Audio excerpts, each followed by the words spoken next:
Alden Richards nagbahagi ng itinuturing niyang lowest point ng buhay sa GMA Integrated News interviews.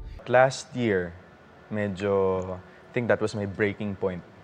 Kasi minsan, di ba tayo, we always go out of our way to help other people.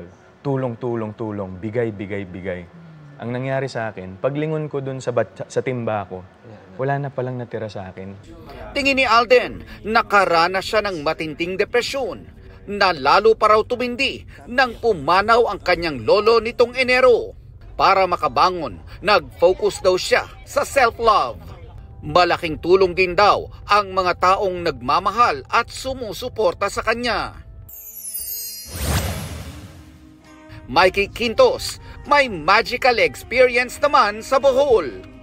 Nagpakitang gilas ang Slay Star sa pag-free dive kasama ang mga nakamamanghang School of Fish.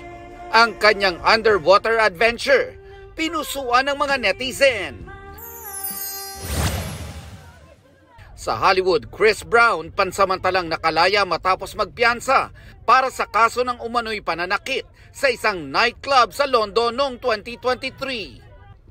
Nelson Canlas nagbabalita para sa GMA Integrated News.